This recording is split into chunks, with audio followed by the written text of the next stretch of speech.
So you see that continuously throughout the document. And then when you look at the different agencies and how they want to dismantle HHS, which has 13 agencies, because they are clearly I guess, the chief in charge of all things medical, all things research, all things health for the entire population. They're trying to dismantle, deregulate the FDA. They're trying to dismantle and deregulate CDC authority and power. They're trying to, and in terms of Medicare and Medicaid, which was really established in 1965 under President Johnson, they want to change eligibility requirements for Medicare and Medicaid. And it was really interesting. Medicare, when it originally began, was for the aging. Medicaid was based upon income levels. But they want to undermine both of them. And so they want to change some of the requirements. They want to do is now attach a work requirement for folks.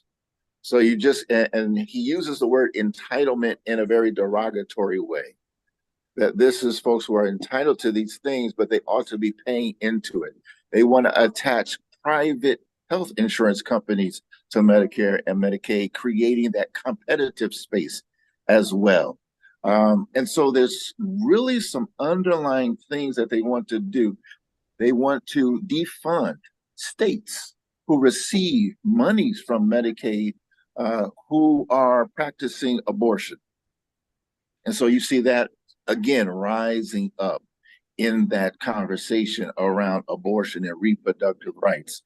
And I looked at, when you look at the percentages of Black women versus white women, or non-Hispanic Black, non-Hispanic white, there is a higher percentage of non-Hispanic Black women receiving abortions. But when you consider that the population of Black people in this country is much lower, then it becomes a question of, okay, what they're really attempting to do is make sure that there is no funding whatsoever. So they don't want to fund women being able to travel from state to state to get an abortion. They don't want to, they want to make sure that if you're going to get an abortion, it is not a part of your insurance. It's not a part of your Medicaid insurance, but you have to pay for this separately. And so they're taking every effort to do that. They're even trying to create connections to TANF, which was for people coming out of poverty. And so there's all these things that they want to do to really undermine healthcare in a way. And we know historically, healthcare has always been an issue for the African American community. We know that we have some trust issues. We know that they've used enslaved Africans for experimentation. So there's been a history of that. But, over time, we felt like there was some progression in that. But now what Project 2025 wants to do is dismantle all of those things and put power in the hands of doctors, where patients will now have to have subscriptions to their doctors, not HMOs, but you will have to have, your relationship would be through a subscription. They want to put hands in private institutions. So they're trying to, as Dr. Griffen said, they want to eliminate kind of this public health system of hospitals, but make everything privatized. They're putting power in the hands of free market insurance companies. So they want to do away with that system. And it's all an attempt to preserve white population, as well as to continue this kind of building wealth, because who owns most insurance companies? Who owns doctor-owned hospitals? Those kind of things. And so it's a lot. It was many pages, but there's so much stuff in that. And so I don't want to take up any more time, because I know there are other folks on that have things to say, but I appreciate the time that you have given me. I have a question, and we can go back and forth while you're here, and Doctor. So if a woman was listening to you just now, or if a Black person was listening to you right now, to what both of you have said already, they would say, well, what does that have to do with me? one thing that I learned when I was working with another organization is that when you talk to people about stuff that you're voting on, they're not going to pay you any attention unless you can tell them how it affects them personally. What would be your answer? First, you, Dr. Gibbs, and then you, Dr. Wendell. I mean, you're directly impacted because it now changes for, in particular, for Black women, with the right of choice to choose how you're going to care for your body. Um, you will now be, if you get an abortion, it's going to be, first of all, they want to make it illegal. Two, if you do get one, it's going to be mandated, means it'll be reported. Three, if you do get one, then that might actually directly impact Medicaid and Medicare insurance for you. Four, you're going to have to pay out of pocket. This is not, will not be covered by insurance.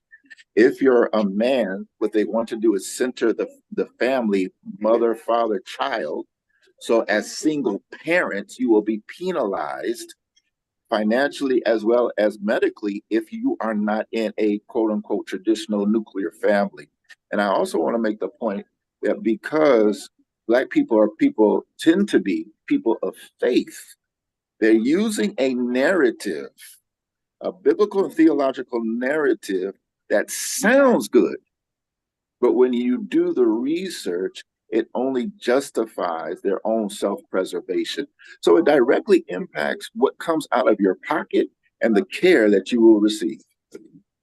So if you, Reverend Wendell, you can answer this. If you don't, under Project 2025, let's say you're not working, you can't work for some reason, or, you just can't work. Will you be able to get health care under Project 2025, or will you be penalized and not Well, be able to? you'll be penalized because, as Dr. Brian Ellis-Gibbs said, it's privatized. It's not public health, it's about private wealth. This is not a health plan, this is a wealth plan. If you are Black and you are unable to work, and let's understand something, most of our health care in this country, unlike other places in the world, is employer directed and provided. So if you're unable to work, you don't have health insurance, then you basically have to buy in the market your health care. You have to buy medical services, and you have to buy it at market rates because it is taking away all funding, public funding for instance, Medicaid that underwrites care, and it's also knocking out the basic Medicare because they're trying to go to this Medicare Advantage, which is basically a commercialized version of Medicare that basically is Medicare premium. You pay a premium for it. Now, the problem with that is if you've been out of work and you can't buy it, where do you get the care? If the doctors refuse to provide the care, where is your health? So let's go to women's health because this is, choice and care and provision. If you're a single woman, for instance, if you are divorced, widowed, unmarried, and you have a pregnancy, okay? And you have an ectopic pregnancy. Women who know about an ectopic pregnancy, there is only one medical care that you can get to save your life.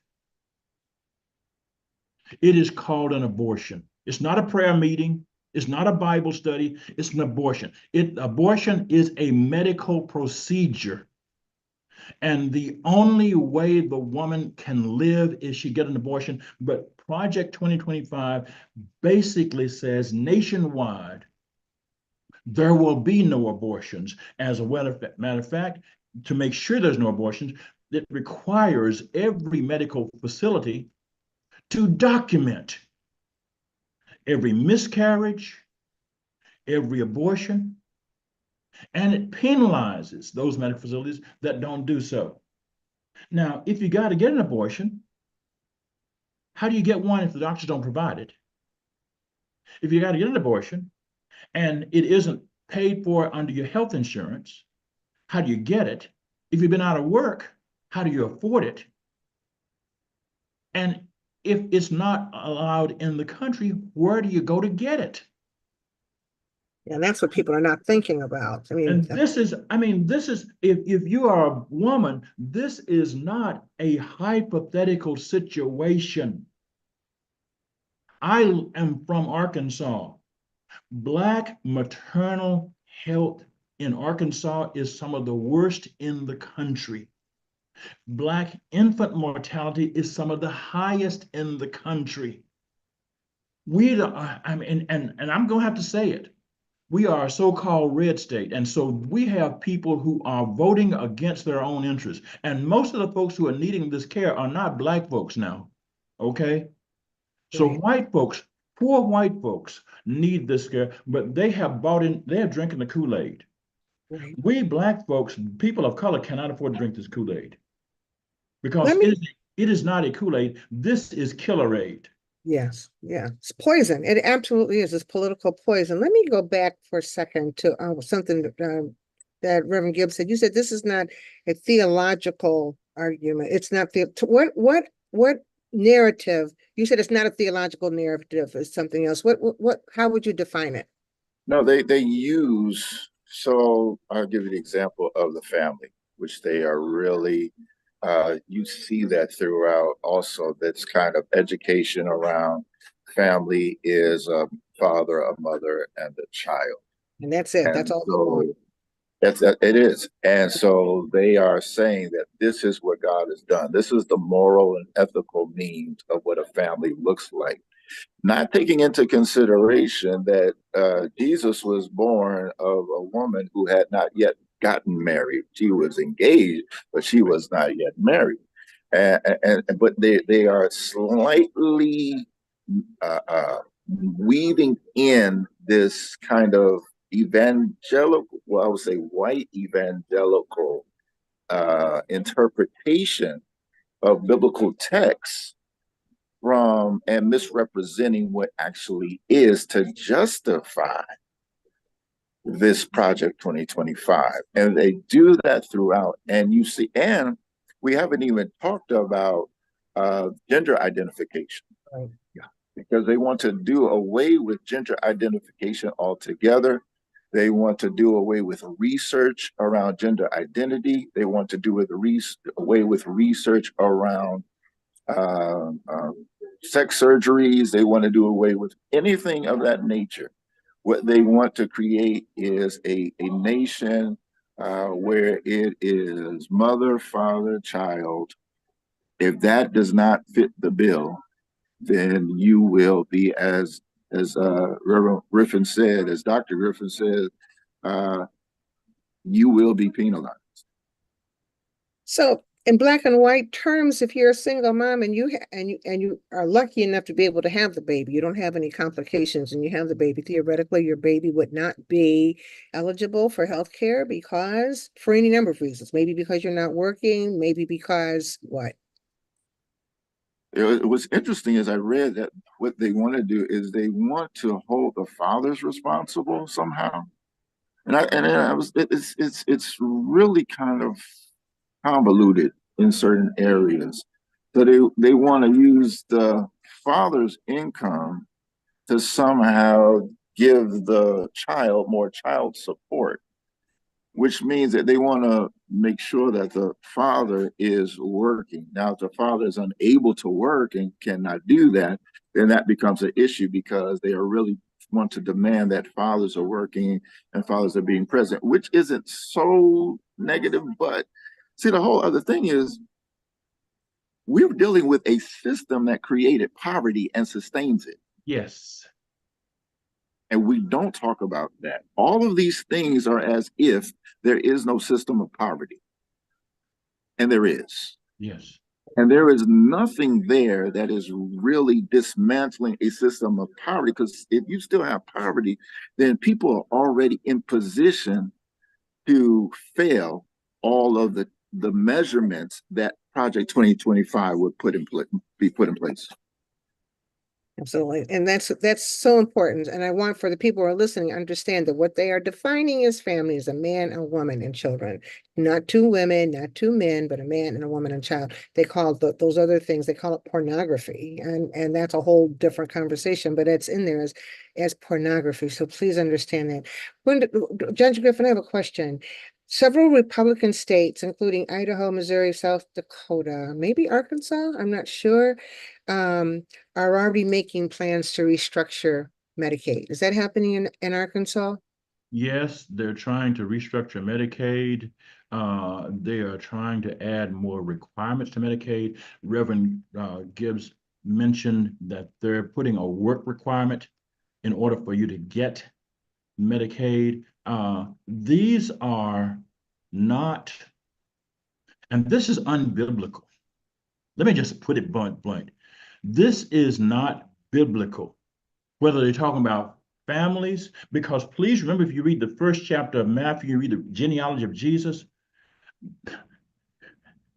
David's grandmother, no, great-grandmother was Rahab. Rahab. She is not identified anywhere in scripture as having been anybody's wife. According to scripture text, she is identified as a sex worker, whether for ritual purposes or for commercial purposes. That's another issue, but she's not identified as a wife. And so that's not, I mean, that's a biblical family. Rahab had a biblical family. Hello? But this Project 25 would deny Rahab any maternal benefits. She would deny Rahab's children benefits. It would deny benefits to unemployed people. When Joseph went to Egypt, he didn't have a job. He was unemployed and was running for his life. And so it would deny Joseph, Mary, and Jesus any benefits. And the last thing I'll say is, because I'm sounding like a preacher, I take offense. I take offense as a follower of Jesus and a preacher of the gospel of Jesus when people use scripture to justify Project 25. When Jesus healed everybody of everything without asking whether they were employed, what kind of family they came from, and without asking what kind of conditions they had to bring about this. This is hellish. This is not holy, and it is diabolical. It is not healthy. It is hateful. But it's being presented as a Christian moral, which is so maddening. It's just, that's why we say Christian nationalism is different than Christianity. And some people, in our webinars even have kind of pushed back, but it really is something for people to think about: Christianity versus Christian nationalism. We have a question in the Q&A, and either of you can answer this. Sister Pauline Lloyd says, other than voting, what can we do? Is there a way to have one of the panelists come to the local communities to present? So well, probably yes on the second part, we can talk about that. But on the first part, other than voting, what can we do? Dr. Brian, I'm gonna let you go first because you have more urgency situations. I can stay here and talk as much as you want to, but if a doctor comes up and talk to you, I think one thing that we need to do beyond the voting is we need to develop relationships with the people that we vote in.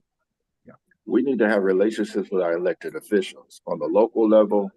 If you're in a county, a township, state, federal level, and we need to have ongoing meetings with them. If it's through your organization, if it's through a church, however, but they need to know your face and they need to know your name. In New York City, I'm in Queens, New York, and it is important that my city council person knows who I am. It is important that my state assembly and state senator know who I am. I have their phone numbers in my phone.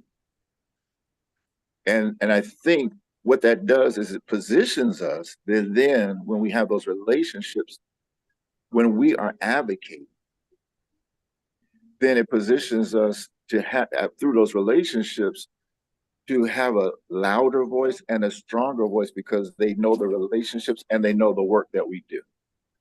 And it impacts legislation. Because one thing at Project 2025, and I'll say this, Project 2025 wants to put a lot of power back into states.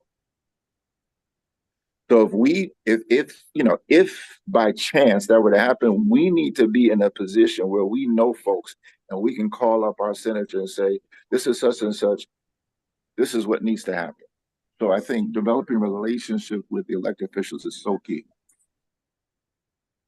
Okay. Amen.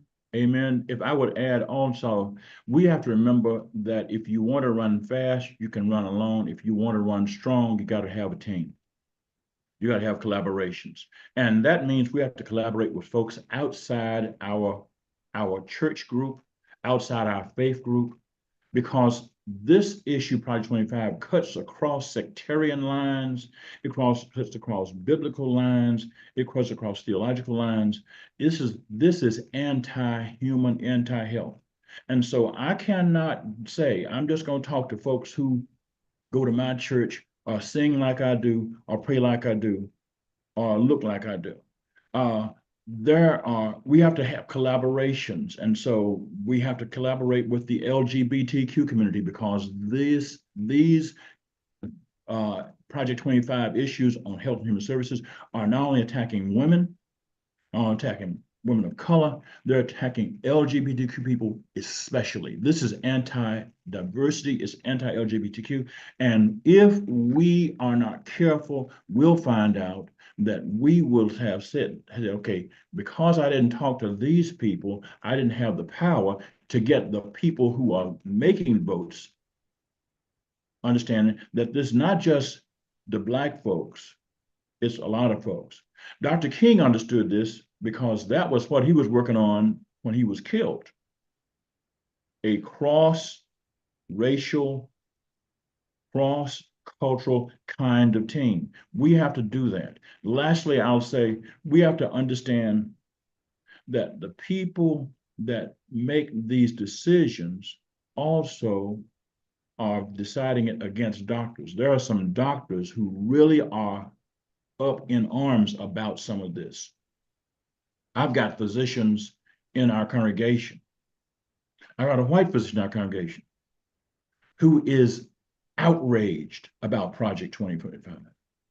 Yeah, but they can be outraged, but they're scared too, right? Outraged and scared. So many of them will be afraid and they won't be able to practice like they want to practice medicine. Is that a fair statement? Exactly. He says, listen, I didn't go to medical school to turn away people who need help. I did not go to medical school to be told, to be threatened with criminal sanctions for providing care for people that I know need help. And I don't like this. I need to fight this. And I think a lot of people feel that way, but they don't want to go to jail too. So it feels like we're in a place where, people are afraid. I'm going to ask another question about that in a minute, but I also want to say something. I want you to answer, if you can. Statistically, how many people could lose their health care if Project 2025 was implemented? Statistically, just a rough percentage. How many people could lose health care? I know I sound like a lawyer when I say it depends, but the truth of the matter is it depends on the insurance market. Because the reality is Project 2025 says, listen, whatever, and Dr. Bryan said it very well, whatever the market decides it wants to allow, wherever the market is how insurance coverage will work. And it's going to be on a state by state basis. Hey, HHS is not going to be able to send out regulations that say this is the way it needs to be across the nation. This is what the Hobby Lobby case was about, that the Green family pushed against to knock out part of women's care for Obamacare. And so I'm not trying to avoid your question, But that makes sense. It depends on the market. It depends on the market. So, for instance, in states like Arkansas, Mississippi, Missouri, Idaho, look at a lot of the red states that refuse to extend their Medicaid coverage for Obamacare. When COVID happened, look at the death statistics. Look at the infant mortality statistics. Look at the hospital outcomes. These are wherever you make it wealth-based and market-based, you get worse health. And that's what I get the feeling, y'all correct me. My feeling as I read through Project 2025 is that they just want to make this whole government a wealth-based, a wealth-driven operation, not a people-driven, but wealth-driven. So you could have people operating hospitals who don't know the right kind of sutures to use for what kind of surgery, or who can decide that that suture that you say you need, you don't really need it, so we'll give you a different kind. So they would be decreasing the quality of healthcare while also decreasing the number of people who are able to get healthcare, which probably then would drive the prices up, right? Because if you have fewer people who are getting healthcare, then the prices are going to go up. So many people are going to be priced out of healthcare. Am I in the ballpark? You're right. You're right. Yep. Contrast this with France. I'm not French, but if you are born in France, you have health coverage. You have Same way in Canada. The same way in Canada. I just read where somebody had open heart surgery and all they had to pay for was a prescription afterwards. Yeah. You have health coverage from the moment you begin to breathe life until the last breath you have. Did either one of you in your research for in preparation for this come across any statistics of what is expected to happen to older people, older Americans who cannot have health care? I'm supposing they would really be priced out of health care. Yeah, you Well, recall. I'll say that I didn't see any statistics in terms of how it impacts the senior population, although we do know that right now baby boomers are retiring and they are going to be the ones who are in jeopardy of not receiving Social Security and a host of other things. So, and they are a large population. I don't know the actual percentage, but if you're considering Project 2025 and how it impacts them, you're talking about maybe 15% of the population, baby boomers. I don't know, maybe that's a bit high, but talking about a large amount of folks, no matter what color you are, no matter what complexion you are, and they will be directly impacted. In particular, because of Medicare and Medicaid, because of the changes there. Right. I agree. And so if you're older, I'm sorry, go ahead, Judge. I'm sorry. No, go ahead. Go ahead, Doc. I was just gonna say, if you're older, if you're approaching the age where you would get Medicare, if Project 2025 comes into being, are you in danger of not being able to get it? You are in danger of not being able to get it, and you're in danger of it not being able to cover as much. I mean, the question is, will you get it, and what coverage, what will it cover? Because remember, the doctors and the insurance companies will decide whether to cover, how much to cover, and what it costs to cover it. See what that, Rev, I don't know how, go ahead, Reverend Green. Just real quick, and Rev, we have not even talked about drug costs. Right. Prescription costs. Go right into that. Go ahead, talk about they want to deregulate federal government from establishing a reasonable cost of drugs, and they want to create what? Another marketplace, in particular with generic drugs. Yes. Which I thought was found very interesting. And those are generic drugs are usually supposed to be on the cheaper side, the more economical side. But if you're going to now create a market, free market, competitive space for generic drugs or companies producing generic drugs, then, and there's no regulation of cost by the federal government, states will do it or insurance companies will, however it does. And it's very, can I say this? And when you read it, Dr. Smith and Judge Griffin, I don't know if you all saw this, but when I read it, you can read the hypocrisy in it. Yeah.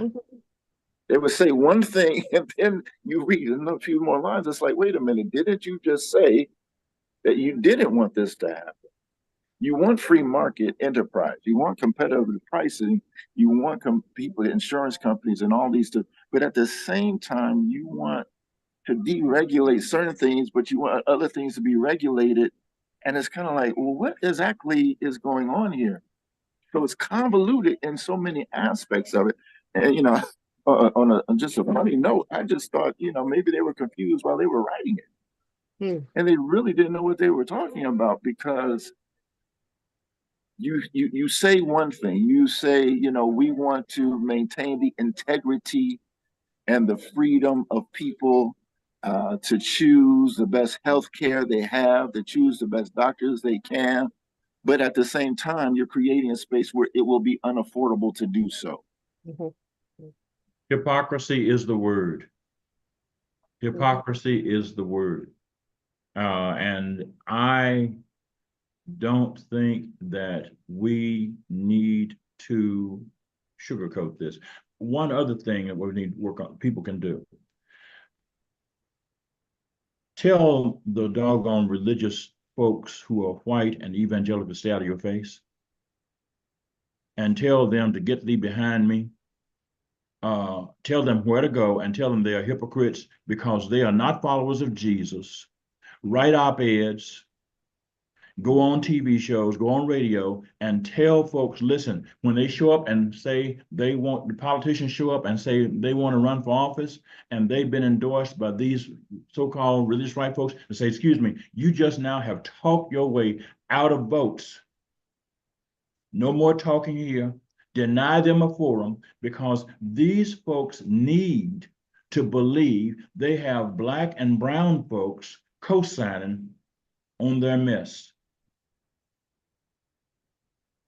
Let's talk about how the requirement, what they want to do, this work requirement for Medicare, medical care.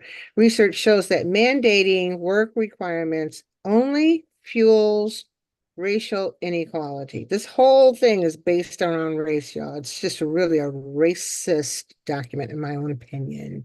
But fuels racial inequality given the discrimination against Black Americans that exist in the low-wage market. In the low-wage market, compared with white Americans, Black Americans are about half as likely to be called back for an entry-level job, meaning they'd be disproportionately burdened by work requirements. Plus, reforms to Medicaid and other social safety net programs have long been tied to stereotypes that portray Black Americans as lazy or scheming.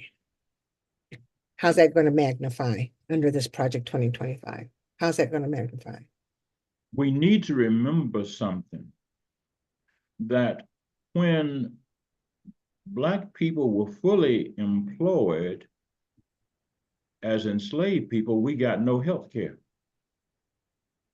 It wasn't because we weren't lazy. It wasn't because we weren't working. We had no health care. As a matter of fact,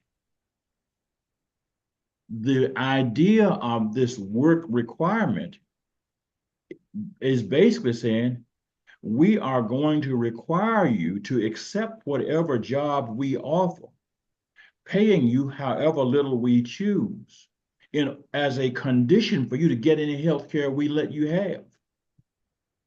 So it's a continuation of the plantation economy. This is a throwback to plantation. The hypocrisy that Reverend Ellis-Gibbs talked about, this is what it's about. I mean, we can't sugarcoat this. Somebody says it's weird. I mean, this is weird, but and on the other hand, it isn't weird, because this is the same old playbook. This is the neo-plantation playbook. This is Jim Crow. So if somebody said, because you hear the word fascism going around, and socialism and all these terms going around, and I know many people say that what is proposed under Project 2025 is fascism. somebody please explain for our listeners what fascism is, because people are not understanding. I don't even know that we all really understand what democracy is supposed to be, but we don't understand the difference between socialism and fascism. Should we say that what is being proposed is fascist, or is it something else? Because I don't want to be confused. It is fascist. Please break it down so people can understand why. Dr. Brian, you want to go first? You want me to go first? Well, socialism at its core, it's not what it has become, but at its core was really about equitable distribution of resources.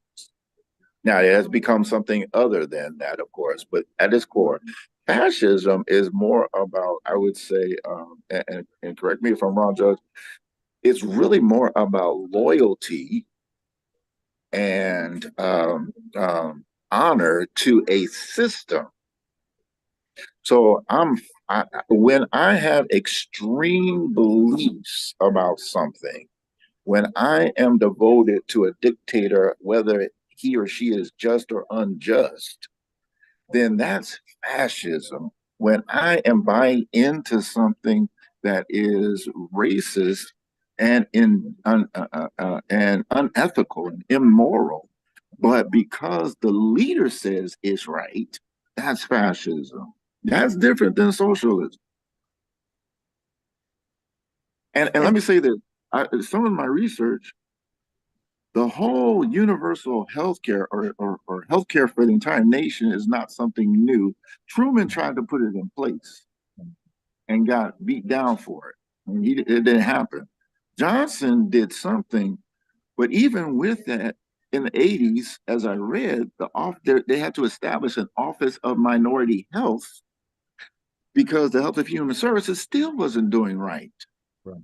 And Project 2025, they have identified one of the resources that's supposed to continue to hold Health and Human Service agencies accountable, and that is the Office of Civil Rights. And the Office of Civil Rights is supposed to be that kind of watchdog to make sure that people are receiving what they need. All people are receiving what they need. But Project 2025 has turned that narrative around and said, no, what they ought to be arguing for is the civil rights of the moral and ethical structure of family. Which they define. Yeah. And they even want to redefine what sex means. You know, right. How you list, it says race, one cannot be discriminated based upon race, color, complexion, faith, sex. Well, now they want to define sex. What is that? What it actually is that? And if it does not line up with male, female, boom, that's it. Anything other than that, anything outside of that is not recognizable. So that's fascism. That's fascism for those of you who are listening. We're talking about Hitler, Nazism. Right. Yeah, the fascism is a political ideology that is based upon authoritarian rule by this authoritarian person or elite that prescribes a way of life and defines the ways in which power is going to be used and government will operate. So instead of government of the people, by the people, for the people, it is government of the few or the one. In this situation under Project 2025, it's the unitary executive, government by the one, for the few, for the benefit of the few, with the many being basically the people who are targets. Everything that Project 2025 does basically violates all of the progress in political development since the Magna Carta. Oh, wow. Since the Magna Carta. And you recall the Magna Carta was about getting off this idea of rulers, lords, kings, divine rulers. Because now under Project 25, they're going to be serfs and lords. Mm-hmm. And quite frankly, what happens is the insurance companies and the banks and the rich will be the lords. Mm-hmm. Everybody else are the serfs, and they're under the authority of a king, the unitary executive. Yeah, It I is a hope mess.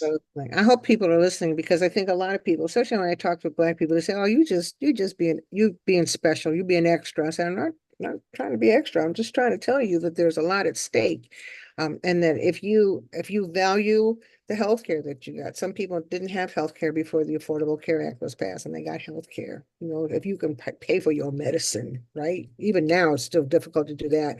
But if you can pay for your medicine now, understand that if this thing goes through, you might not be able to do that." And people are not believing it. They are not believing. These people are serious, serious, serious, serious. Now, the former president has said, "I don't know anything about Project 2025. He's not telling the truth. Big surprise, but he's listed almost 314 times in this document. Many of the people who worked most closely with him are authors of this document. They're working in cahoots. So in an effort to distance himself from Project 2025, because it's become a political liability at this point, he has backed away from it, says, "I don't know anything about it." But he does have Agenda 47, which is his. Agenda 47. Look it up, y'all. Look it up, because it's just rough, and it is without compassion. It is without sensitivity. They don't care about the people. This is all about money. It's all about money and power. Colleen Burchett asks, what are some ways that Black churches can resist and or become activists without losing their tax-exempt status? I'm going to say on the other side of this, if Project 2025 gets in, forget it. There's nothing you can do, because they're going to knock you down. But go ahead. Reverend Gibbs, go ahead.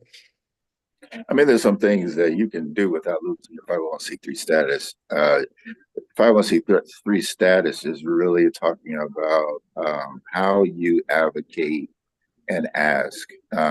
You cannot endorse any candidates. If you invite somebody in, you've got to make sure that invitation is open for everyone, which actually sets the church up to be really great space for panel speakers.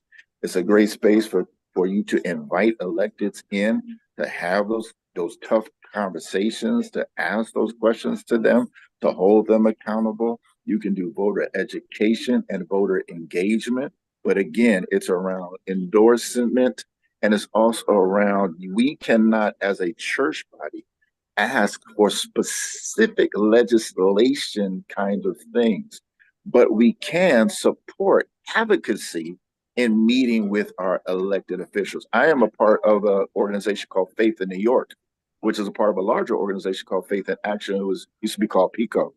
And so we are faith-based, but we are active in the political process around that. And so, yeah, there are ways you can do that, and then you also need to research: are there any issues in your particular state and area?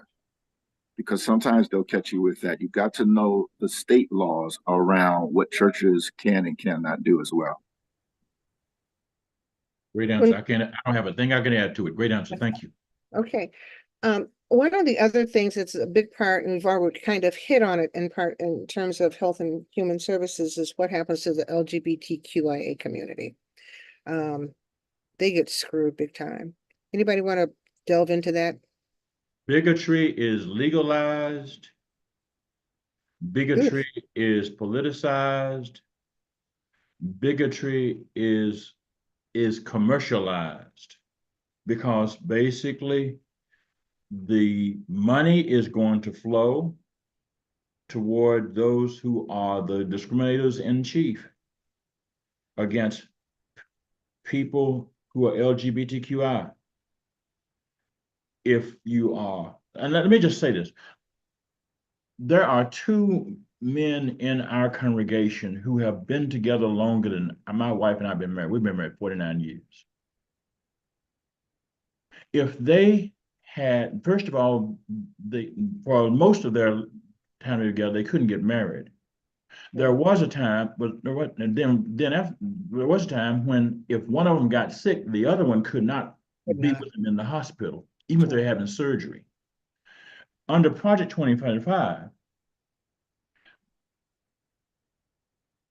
gender identity, sexual orientation, gender identity is not recognized. This is basically said, this is illegitimate. We don't even recognize it. They're saying it's illegal. It is illegal. Only male, female, anatomic. And so these men, if they have health issues, they can be denied. Not because they don't have means. They can be discriminated against because of who they are and how they love. Now that's not just sick, that's sinful. That's hellish. That's not loving your neighbor. No. That's hating your neighbor. You have a good question. It says, since Project 2025 is a product of the Heritage Foundation and technically not the product of any party, I don't know about that, but is there a problem with having a discussion about this in our churches for our communities? I don't think there's No, that at all. no. First of all, That's why we're having these conversations. That you can hear exactly. stuff and that you can take it back to your congregation and say, sit down, we need to talk about this. And I think what happens, I believe that if a congregation hears some of this stuff from their pastor, they're more apt to believe it than if they hear it from anybody else. That's exactly why we're having these conversations. That's a real good question, Lisa. Do you guys want to say anything more about that? I know, I'm glad you said it comes from the pastor, and I'm gonna just say it. Pastors, male or female, whoever we are, we have to go on the offensive on this. Absolutely. We have to initiate these conversations. Absolutely. We cannot wait for people to say, Reverend, we have to initiate the conversation because sometimes we know our people are phobic about, number one, bringing up touchy stuff. And we're phobic about reading. We're phobic about reading Sunday school lessons. We're not going to read 900-page stuff. Certainly not.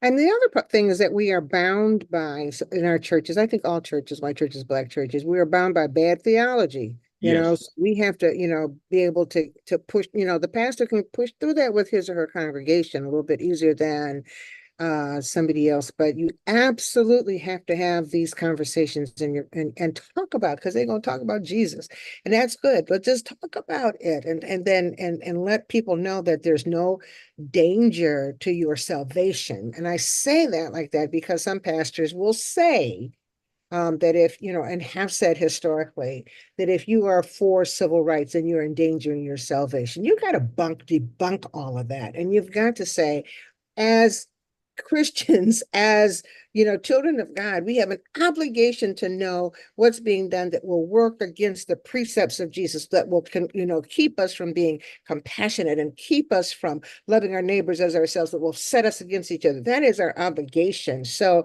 have these discussions in your church. And I think there's another woman who said, can somebody come to her church? And I'm going to have the panelists put their email addresses in the chat. So if you want to get in touch with them, or you can get in touch with me at the Proctor Foundation, we will do that. That's why we're doing these conversations, because people need to know. And we don't want you to be afraid of it. We don't want you to avoid it. We don't want you to act like it's not real, because it is. And the other side, whatever the other side is, kind of counts on the people being ignorant. So the way we fight, Colleen, the way we fight is that we know what's going on, that we are not, we have the knowledge, and we can fight back with intelligence and with knowledge. So go ahead. I'm sorry, Dr. Gibbs, go ahead. I'm going to have to go back. First of all, I want to thank you all for creating space for me to be a part of this conversation and this discussion. I am grateful for that too. I'm going back to make sure my daughter's all right, because Black women are stigmatized in hospitals, and they think that when a Black woman comes in pain, that she can handle it, and we gotta deal with that. I am more than open to having more conversations. I talk to my people from the pulpit about Private 2025, and not going to be afraid to talk about it, even when a person came to me afterwards who was not a member of my congregation from England and said, I am doing something wrong. And so I will continue. If that's what wrong looks like, if right is wrong and wrong is right, then I guess I'm gonna be wrong in this instance. But again, this is so critical, so important. So many aspects of our community are being impacted, and again, we've got to be on the wall and make sure that we don't come down until this work is done. But again, thank you so much. I really appreciate all of you. But I got to get back to my babies. Thank you for taking the time out of, it's a hard time for you, but thank you. I really appreciate you tuning in, and we'll be in touch. Thank you so much. God bless you all. God bless. Dr. Smith, James White writes, there are many Black pastors who are homophobic and won't support LGBTQIA. How do we address this? I'm going to say something that's going to really get on some nerves. Vote with your feet. Vote with your feet. Don't sit up under a pastor who is refusing. Vote with your feet. Where your feet go, your tithes go. If you pay people who are homophobic, they are going to keep being homophobic until they realize that you no longer will pay them to be hateful. And when you say, no, you can be hateful, but you're not going to be hateful on my dime, on my dollar, on my tithes, then they can denounce you all you want to, but quite frankly, there are other congregations you can go to. You are not a slave to that congregation or to that preacher, whoever he or she is. And so vote, you're free. That's really good advice, Reverend Wendell. That's very good advice. Vote with your feet, because here's the thing. It's just like you come to the realization. I came to the realization some time ago with some people who are, entrenched in whatever they believe. You're not going to change your minds, right? You're not going to, so you don't waste your breath on that. You don't waste and you work on and invest your energy with people who are willing to listen, who might consider another point of view, who might be able to say, well, maybe I need to rethink it. That's where you that's the prayer right there. That's where you walk into and you're praying with your feet and walking with your feet. You go to those people. The ones who are stuck, you have to leave them stuck because we don't have time. You understand, with this thing that it's creeping up behind us, we do not have time to sit in a space where we're trying to make somebody believe something that they're never going to believe. And you have to say, cool, I'm cool. And you keep right on going. That's kind of like knocking your feet off, the dust off of your feet, like the gospel says, right? You just knock the gospel off, the dust off. Right. Gospel is knocking dust off your feet. It's another. I've got another one. Do not cast your pearl before swine. I'm saying. Do not give what's holy to dogs. I have loved ones who are, God bless them, in congregations. They think I'm a heathen. They have the right to be wrong. I was a leader in the largest Baptist body I was parliamentarian in the National Baptist Convention USA. And it's the largest body of Black Baptists. But quite frankly, I do not attend NBC USA gatherings, and I don't have any fellowships with them, not because I'm hateful. I love my brothers, and they're all Black pastors, Black male pastors, because they don't want to have women pastors. Don't even talk about LGBTQIA. But quite frankly, I don't have enough time left in my life to argue folks about that. I love them, but I have to move on. Absolutely. Jesus did the same thing. Jesus didn't spend time arguing with Christ. The Pharisees came and argued with him, but he didn't go down and sit down and argue with them. He was busy with the multitude. Yeah.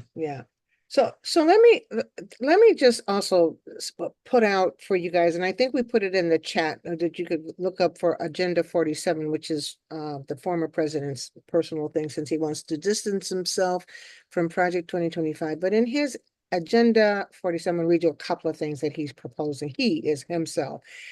He proposes for K-12 schools to include having, I just lost my page, wait a minute, include having electing their school principals, cutting federal funding to any school teaching critical race theory, which you don't get in elementary school, ending teacher tenure, creating a new credentialing body to only certify teachers who embrace patriotic values, and you can guess who defines what patriotic means, encouraging prayer in schools, making it easier to kick out of control troublemakers out of school, supporting school districts that allow teachers to carry concealed firearms, and pushing school choice policies. That's for education. For universities, Agenda 47 says it wants to get rid of existing accreditors for colleges and universities and creating new ones who impose his party's values on institutions, along with levying significant fines on colleges and universities that he believes discriminate against students, with a plan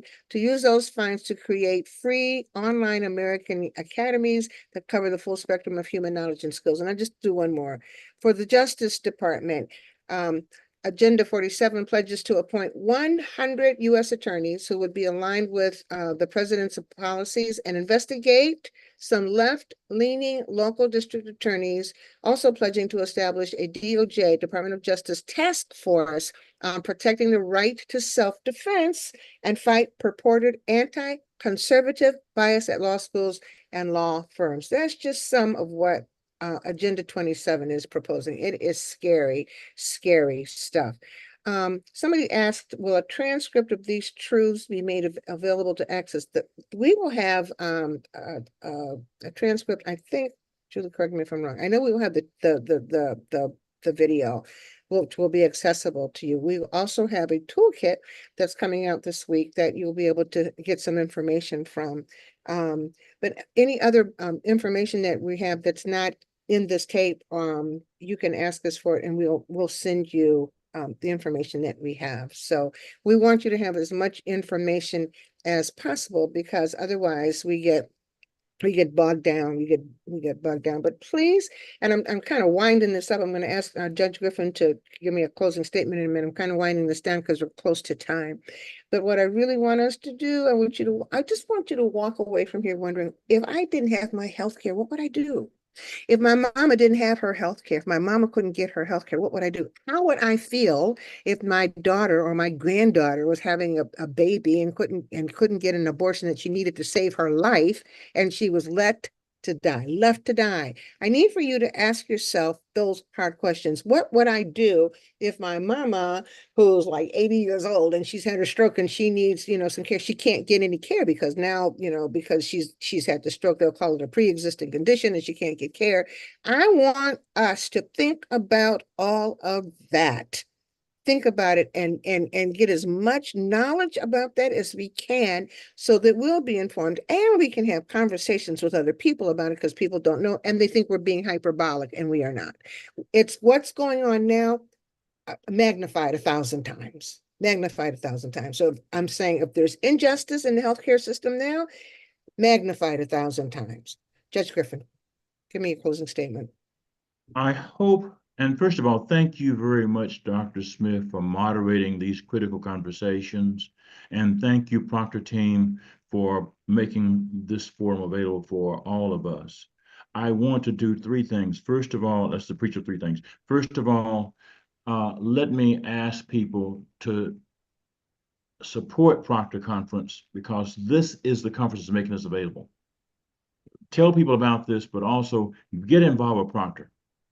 Secondly, let me remind you that in July of this year, the Supreme Court of the United States, in its last decision, said that the President of the United States has absolute immunity from criminal prosecution. So, denying people who need health and health care can, under this Supreme Court's analysis, if the President of the United States mandates it pursuant to Project 25, although it would be criminal, he would be immune. He would be immune from prosecution. You couldn't charge him with the crime. You couldn't contest it in the court. You couldn't sue for damages for it. You couldn't sue for damages for being denied, because they could deny you the coverage because the president mandated denial of coverage. And they said, listen, if the president's immune, then the president's immunity extends toward us. This literally is a return to slavery, people.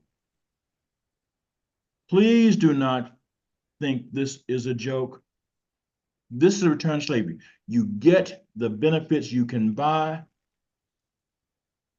and what you don't buy, we tell you you can do without, because we said so. This is a return to slavery. We are free people. We are free inherently, and the love of God has made us free. And as people who are free, the grace of God ought to liberate us to say, in the name of freedom and justice, we refuse to do this. No. Absolutely. Thank you so much, Judge Griffen. For y'all who came in late, Judge Griffen has been having his own family things as well. So I am appreciative of you, because actually all three panelists had some issues. So I didn't know how we were going to do this tonight, but God is good. So thank you very much. And Brian, absence, thank you so much. I put my email address in the chat. So if you have questions that were not answered, or you want information that we did not provide, you can email us and we will get information to you. These webinars are always on our YouTube page. So, you know, what you've missed, you can go back and get, and this one will be on our page, I think, by tomorrow. And like I said, we will have a toolkit. We will have people that are able to come out to your congregations if you need to help engage and moderate in these conversations. But whatever you do, just please talk about it. And also, be sure that when you vote, it's not just for the president, but it's all the way down the ballot, and pay attention to the judges, because if you not noticed, it's the judges in the courts that are probably going to make the biggest impact on our lives. I mean, meaning if they pass a law that's just for the people and they take it to a court where the judges are not on our side, it can be knocked down. We can still suffer. Please, please, please talk to your congregations about the breadth of how much we have to vote and how important it is on all levels. Thank you so much. Thank you so much. And thank you for being with us. As we wind down, we always do ask, first of all, we say thank you for being here. Just thank you for being here. Gosh, I hope you got something tonight that you didn't know before. Thank you so much. And our next webinar is next Monday. Our last one, we're going to be talking about what happens if the Department of Justice is eliminated. And our guests will be Reverend Anthony Bennett and Reverend Dr. Earl Fisher. So we hope that you will come and tell your friends to come as well. All of this stuff impacts us as Black people. That's why I want to have these conversations, because I don't want us to think that everything's going to be all right, because if we do not vote, it will not be okay. And that is the plan on the other side. So anyway, but we ask you to invest in our work. We're appreciative of you being here tonight and all the other nights that you were here, and hopefully when you come back next week. And we need for you to invest. So we ask you to invest in us. You can do that by going to our website, sdpconference.info/legacy-fund, or the Givelify, and you see the website or Cash App. I'm not going to say all that because I get all my letters sometimes scribbled up, but you can read it and you can take a picture of that so you can figure out how we can you can give and invest in our work. And I always call it an investment. You're not just giving something, you're not donating, you are investing, because when you invest, you expect a dividend. You expect a return, and you should expect work back from us. If you invest in us, you should expect work back to you, and we're going to do that.